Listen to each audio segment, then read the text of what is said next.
नमस्कार, मैं हुरदम ठाकुर स्वागत करती हूँ आप सभी का फिल्म विंडो पर। भाई आज हमारे साथ हैं अंजलि अरोड़ा, जिनके बारे में हम बहुत कुछ जानना चाहते हैं और जिनसे कई सारे सवालों के जवाब चाहते हैं जो कि फैंस पूछ रहे हैं। तो पहले स्वागत करते हैं अंजलि का। अंजलि, स्वागत है आपका हमारे चैनल फिल्म विंडो पर। Thank you so much. तो अंजलि, सबसे पहले तो यही जानना चाहूंगी कि लॉकअप की जर्नी हमने आपकी देखी है, हमें बहुत अच्छी लगी। आपका एक्सपीरियंस क्या कहते हैं? मेरे लिए मेरा एक्सपीरियंस बहुत बहुत अच्छा था। और मुझे बहुत मजा आया लॉकअप के अंदर, और बहुत चीजें नई सीखने को मिली, अपने बारे में जानने को मिला, बहुत लोगों को जानने को मिला। तो मतलब ऑल ओवर बहुत अमेजिंग एक्सपीरियंस था। अंजलि, ये सवाल हर जगह पर है क्योंकि हर किसी ने यही एक्सपेक्ट किया था कि जब अंजलि और मुनावर शो से बाहर आएंगे तो हमें कोई और देखने को मिले ना मिले, लेकिन अंजलि और मुनावर दोनों साथ में देखने को जरूर मिलेंगे।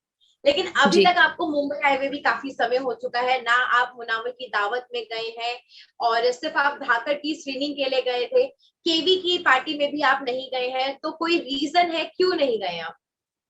एक फर्स्ट ऑफ ऑल मैं यहाँ पर अपने काम के लिए आई थी, और मुनावर से मेरी पर्सनल मीटिंग नहीं हो पाई, बिकॉज वो भी अपने काम में बिजी है, मैं भी अपने काम में बिजी हूँ।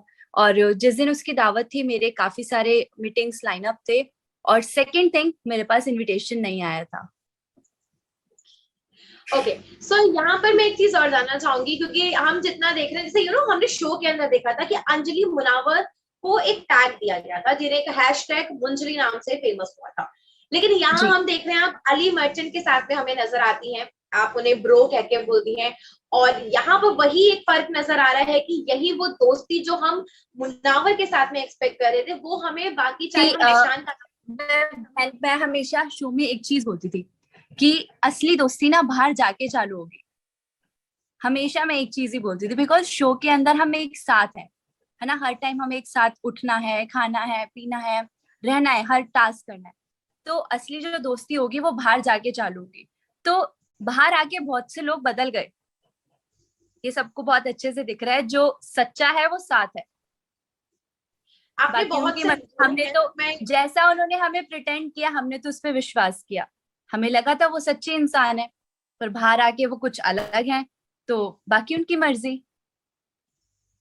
आपने बहुत लोगों का नाम बोला है यहाँ पर, तो मैं नाम जानना चाहूंगी कि वो बहुत में कौन है, क्योंकि हमने देखा है सायशा भी आपके लिए काफी अच्छी रही है। इनफैक्ट मैं आजमा की बात करूंगी, आजमा और मुनावर और पायल, इनमें इतना ज्यादा हमने इंटरेक्शन नहीं देखा।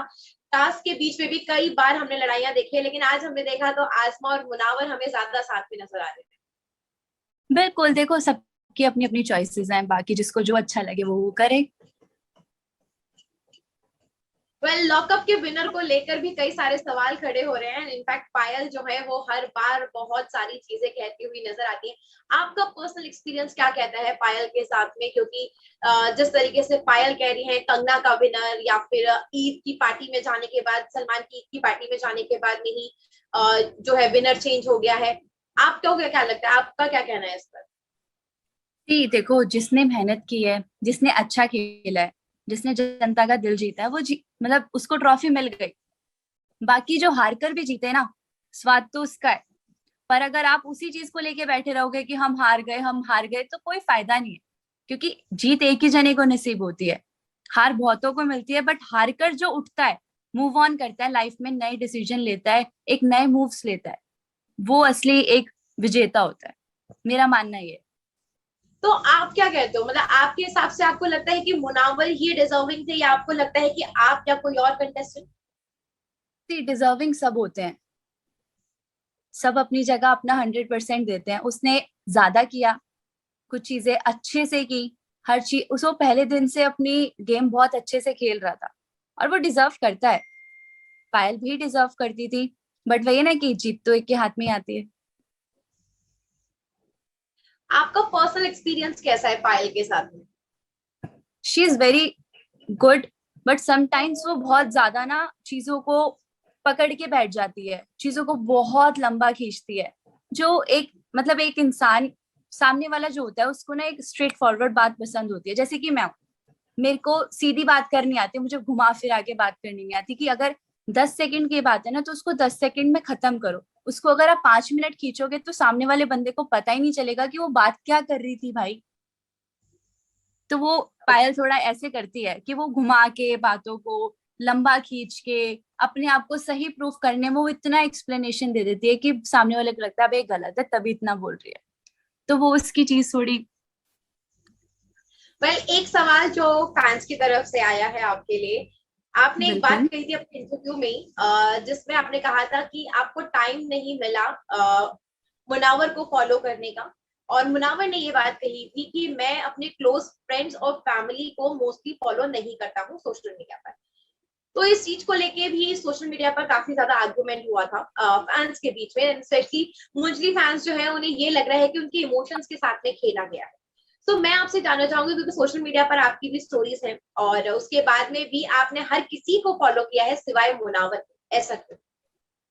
सी देखो, जिस इंसान से मैं लॉकअप के अंदर मिली थी, मैंने अपने जब इंटरव्यू हुआ था मेरा तब मैंने ये चीज बोली, तब तक मेरी मुनावर से कोई पर्सनल मीटिंग नहीं हुई थी। हम मतलब बात नहीं की थी। लगता था कि यार जो भी यहाँ पर इंसान है वो सब सच्चे हैं, जैसे वो बाहर रहते हैं वैसे वो अंदर भी रहते हैं। बट बाहर आने के बाद बहुत सी चीजें बदली हैं, क्योंकि मेरे को नहीं पता उसको किसी फाउंडेशन ने रोका हुआ है या किसी के कहने पे वो ये चीजें कर रहा है, या फिर वो मतलब खुल के नहीं आ पा रहा है। तो वो उसका पॉइंट ऑफ व्यू है। और मुझे जहां तक लगता है कि उसको ना बांधा हुआ है किसी चीज ने, कि बात नहीं करनी किसी से, ये इंटरेक्ट नहीं करना है, दोस्ती नहीं रखनी है। तो वो उसका पॉइंट ऑफ व्यू है। तो मेरे को ऐसे लोग नहीं पसंद जो इतनी बड़ी बड़ी बातें करते थे कि मेरे लिए दोस्ती इतनी मैटर करती है, ये करता है वो करता है। तो अब कहाँ गई वो दोस्ती? एक्चुअली क्योंकि मुंजली फैंस भी जिस तरीके से कह रहे हैं कि उनकी इमोशन को हर्ट हुआ है काफी ज्यादा, क्योंकि एग्जैक्टली हाँ। हैशटैग कहते हैं कि ऐसा ही चीज बना है। बिकॉज मेरे साथ जिस तरीके से वो अंदर रहता था लॉकअप के अंदर, तो वो बहुत एक कंफर्टेबल जोन था कि जो एज अ दोस्त हम रहते हैं। बट बाहर आने के बाद वो ऑकवर्डनेस, वो जो देखने को मिली है ना मुझे, हम दो पार्टी में मिले हैं, तो मुझे लगा था शायद पहली जो सक्सेस पार्टी थी उसमें वो हम इतना इंटरेक्ट नहीं कर पाए थे। बट जब हम धाकड़ की स्क्रीनिंग में मिले तो मुझे वो कहीं ना कहीं फील हुआ कि उसको किसी ने तो पकड़ा हुआ है, और बाकी उसके खुद के भी डिसीजन है। जो जो इंसान इतनी बड़ी बड़ी बातें करता है, इतनी अच्छी अच्छी मिसालें देता है, तो वो किसी के कहने पे चल रहा है, तो नो कमेंट्स। ओके, सो यहाँ पर मैं आकाश को लेकर भी जानना चाहूंगी, क्योंकि आकाश को लेकर भी कई सारी चर्चाएं हैं। क्या है, मतलब आकाश और आपका रिलेशन क्या है? क्या आकाश और आप सिर्फ दोस्त हैं, क्लोज फ्रेंड्स हैं, या आप दोनों एक्चुअली रिलेशनशिप में? क्योंकि कहीं ना कहीं मेरा और आकाश का रिश्ता बहुत अलग है। मैं मतलब हम दोनों एक दूसरे को इतना समझते हैं, हर चीज में सपोर्ट करते हैं, हर चीज मतलब जो भी रहता है हम सब साथ में डिस्कस करके करते हैं। तो सबने आके मेरे को पूछा कि जैसे मुनावर की गर्लफ्रेंड को इतना इफेक्ट हुआ, क्या आकाश को भी उतना ही इफेक्ट हुआ? तो मेरा आंसर था नो। कि बिकॉज जिस तरीके की इंसान मैं हूँ, जो मेरा नेचर है, वो मैंने लॉकअप के अंदर दिखाया कि मैं अपने फ्रेंड्स को लेके कितनी केयरिंग हूँ। और मुझे अच्छा नहीं लगता है कि उनको कोई कुछ बोले। और होता है लॉकअप के अंदर जब भी लड़ाइयाँ होती थी, चाहे वो साइशा की हो, चाहे पूनम की हो, चाहे मुनावर की हो, मैं वहां जाके उनकी साइड पे खड़ी होके बोलती थी, क्योंकि वो मेरा नेचर है कि अगर मेरे दोस्त को कोई बोल रहा है तो वो नहीं बोल सकता। अगर उसको वहां जरूरत है मेरी तो मैं खड़ी रहूंगी, चाहे अगर वो कभी बीमार हो चाहे कुछ हो, मैं उसके लिए हमेशा खड़ी हूँ। और मेरा रियल लाइफ में भी यही नेचर है कि अगर मेरे दोस्त को मेरी जरूरत है तो I am always there for you. But वो दोस्ती, वो प्यार, वो अलग था वहां पर लॉकअप के अंदर, वो बाहर आके सब बिखर गया। और बात करेंगे आकाश की, तो आकाश मेरे बुरे टाइम में भी साथ था, मेरे अच्छे टाइम में भी साथ है।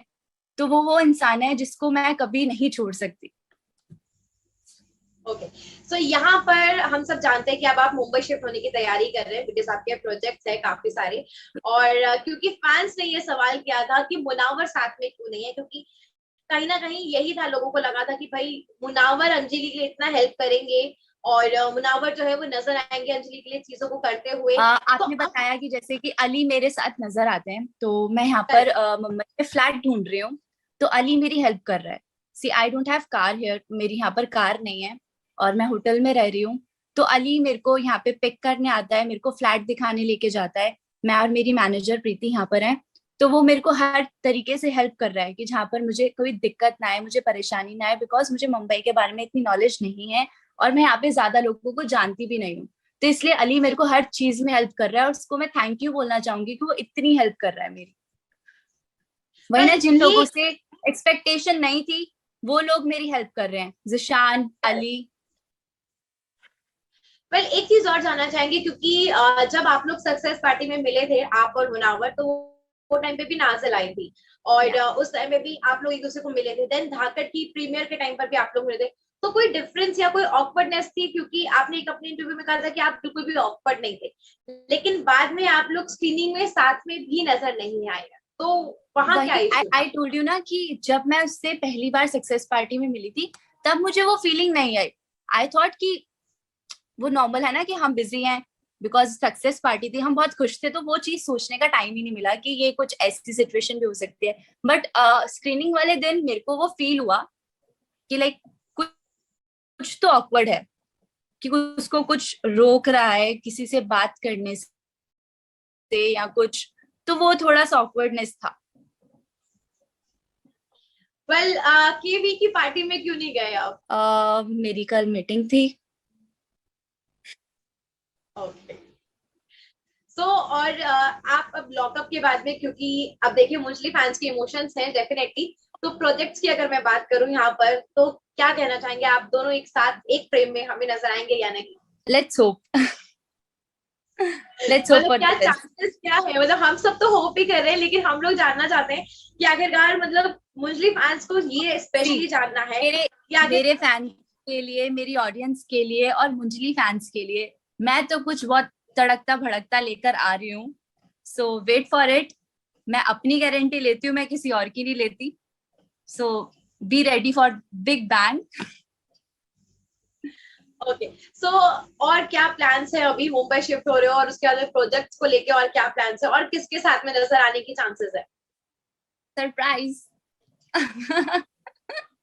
अच्छा, बिग बॉस ओटीटी आ रहा है, सीजन 2 की तैयारियां चल रही है, तो देयर इज एनी चांसेस कि आप हमें बिग बॉस में नजर आए?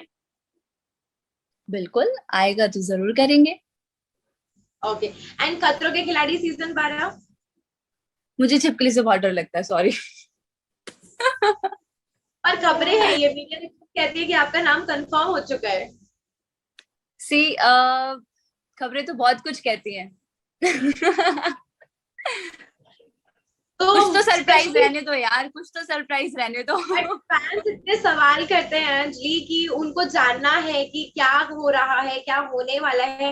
एंड ट्रस्ट मी, स्पेशली जब मुस्लिम फैंस के हम मैसेजेस देखते हैं, तो सबसे पहले यही होता है कि मुनावर और अंजलि का इंटरव्यू एक साथ कब होगा, मुनावर और अंजलि एक साथ कब नजर आएंगे, क्योंकि फैंस का दिल जो है ना, अब दोनों के साथ में इतना जुड़ चुका है। और आई रियली रिस्पेक्ट। और मैं इतना रिस्पेक्ट करती हूँ कि वो हम दोनों को इतना प्यार दिया उन्होंने, क्योंकि वो चीज सच्ची दिखती थी, है ना, कि वो कहीं से भी झूठा बॉन्ड नहीं था, फेक नहीं था। तो वो इतना क्लियरली प्योर रिलेशनशिप था, फ्रेंडशिप का। तो आई ऑल्सो हर्ट। पर यहाँ पर एक चीज और है जिसको लेके कई सवाल खड़े हो रखे हैं, और वो ये है कि आई लव यू कहने वाली बात। जो सिनेरियो हमने देखा, जो क्लिप हमने देखी, उसमें आपकी लिपसिंग आई लव यू वाली थी। नाउ अंजलि का पॉइंट ऑफ व्यू क्या है इस पर? क्या अंजलि ने मुनावर को एक्चुअली में मैंने आई लव यू बोला था? मेरा सिद्धार्थ के साथ इंटरव्यू हुआ था, उन्होंने भी सेम क्वेश्चन मुझसे किया था। तो वो क्लिप्स कुछ इस तरीके से एडिट की गई थी जो जिसका मतलब बहुत अलग निकाला गया था। जब मैंने भी बाहर आके देखा कि वो आई लव यू ही था, बट वो मैंने किस वे में बोला, कब बोला, मुझे वो याद नहीं। वो क्लिप एडिट हुई है, और जब एक साथ सब चीजें एडिट होती हैं तो वो बहुत सीक्वेंस में लगती है। तो वो था। ओके। बिकॉज मैंने बताया ना कि मुंजली हैशटैग फ्रेंडशिप का हैशटैग है, और हमारी दोस्ती थी और रहेगी यू नो, हमेशा, आई अंकिता होप। लोखंडे भी आई थी शो पर, जब आपको याद होगा। अंकिता लोखंडे आपकी शो पर आई थी, एज अ जी गेस्ट जी। आई थी। और उस समय पर भी उन्होंने आपकी और मुनावर की काफी तारीफ की थी, और उन्होंने आप लोगों को बताया था कि किस तरीके से हैशटैग मुंजली जो है वो रन कर रहा है, और एक मोहब्बत जो है वो क्रिएट हो रही है। वो समय पर भी आप लोग, आपका और मुनावर नहीं नहीं दोनों नहीं, का रिएक्शन आपने था? अगर आप उस क्लिप को दोबारा देखेंगे तो अंकिता जी ने यही कहा था कि ये एक दोस्ती, एक पवित्र दोस्ती जो बाहर नजर आ रही है। उन्होंने कुछ ऐसा प्यार मोहब्बत वाला कुछ वर्ड यूज नहीं किया था, बिकॉज ये दोस्ती ही थी। ओके, सो अंजलि, जाने से पहले स्पेशली अपने फैंस के लिए एंड स्पेशली मुंजली फैंस जिन्हें ये फील हो रहा है कि अब जो है इमोशंस काफी ज्यादा हर्ट हो चुके हैं, क्या अब मुंजली अब सच में हैशटैग बचा है या नहीं, in one word? May be yes, बचा है। फ्रॉम योर साइड या फ्रॉम मुनावर साइड? मेरी साइड से तो देखो हमेशा रहेगा, बिकॉज मेरी दोस्ती हमेशा सच्ची थी। मैंने कोई गेम प्लान करके दोस्ती नहीं की थी, मैंने कोई अपने फायदे के लिए दोस्ती नहीं की थी। और मैं हमेशा दोस्त वो बनाती हूँ जो मेरे को लगता है कि हाँ, इनमें कुछ बात है। और अंदर भी मैंने, मेरे जो दोस्त थे मुनावर, साइशा, पूनम, जिशान, अली, तो वो आज भी मेरे साथ हैं बाहर। पर कुछ चीजें बाहर आके पता चली कि यार ये तो बहुत अलग ही जा रहे हैं। तो ठीक है, देखते हैं, बाकी भगवान के हाथ में सब। अच्छा, हमारा दिल आपके तो लिए, हमेशा से साफ था, पहले भी साफ है, अभी भी साफ है। आपके लिए ये शॉकिंग नहीं था कि मुनावर ने इतनी बड़ी दावत रखी है जिसमें उन्होंने अपने क्लोज फ्रेंड्स, क्लोज फैमिली, हर किसी को इनवाइट किया? इनफैक्ट आजमा वहां पहुंची थी। और अगर बात करूं मैं वहां की गार्ड की, लॉकअप के जितने भी गार्ड थे, G2 G4, ये सभी भी पहुंचे थे। बाकी और कोई लॉकअप का जो कंटेस्टेंट है वो नजर नहीं आया, जबकि केवी के पार्टी में कई लोग गए हैं। इस पर आपको थोड़ा अचंभा या कोई reaction? No comments. I don't think so कि he deserve this answer. Okay, so जाने से पहले अंजलि, कुछ अपने प्रोजेक्ट्स जहाँ पे अपने फैंस को आप ये बताना चाहो कि आप अब हमें यहाँ नजर आने वाले हैं, और क्या प्लान्स चल रहे हैं अभी मुंबई में शिफ्टिंग को लेकर? मुंबई में शिफ्ट मेरा ऑलमोस्ट सब कुछ डन हो चुका है, तो 3-4 दिन में मैं शिफ्ट हो जाऊंगी। अभी मैं होटल में हूँ। तो मैं अपने फैंस को यही कहना चाहूंगी कि जैसा प्यार आपने मुझे अभी तक दिया है, और हमेशा ऐसे ही देते रहो। और बहुत सी नई चीजें आ रही हैं, एंड मैं उनको हमेशा ये चीज कहती हूँ कि मैं कभी डिसअपॉइंट नहीं करूंगी अपने काम को लेकर। हमेशा हर चीज बहुत बखूबी लेकर आऊंगी, और बहुत सी नई चीजें आने वाली हैं, सो बी रेडी। और ऐसे ही प्यार करते रहो, ऐसे ही सपोर्ट करते रहो। और मैं हमेशा आपके लिए यहाँ पर हूँ। और मैं बहुत रिस्पेक्ट करती हूँ अपने फैंस की, अपनी ऑडियंस की, हैशटैग अंजलियंस की, मुंजली की ऑल्सो, बिकॉज आई नो कि वो बहुत कनेक्टेड है। और इंसान कनेक्ट उसी से होता है जहां पर एक प्योरिटी होती है। करेक्ट। तो आई रियली रिस्पेक्ट, और मैं हमेशा उनकी ऐसे ही रिस्पेक्ट करती रहूंगी। एंड आई लव यू सबको, लव यू बहुत सारा। और मैं भी आपसे उतना ही प्यार करती हूँ जितना वो मुझसे करते हैं, क्योंकि उनसे थैंक यू मैं सो हूँ। मच, थैंक जी you so much film window से बात करने के लिए, क्योंकि ये मस्ट अवेटेड इंटरव्यू था, बिकॉज यहाँ पर फैंस के इतने सारे सवाल थे, इतनी जी सारी जी जी। चीजें जाननी जिनको लेकर मीडिया रिपोर्ट्स में कई सारी बातें चल रही थी, एंड फाइनली अब इन सभी चीजों का हमें आंसर मिला है। Thank you so much. Thank you, मेरे को भी बहुत अच्छा लगा आपसे बात करके। Thank you, bye bye. Thank you.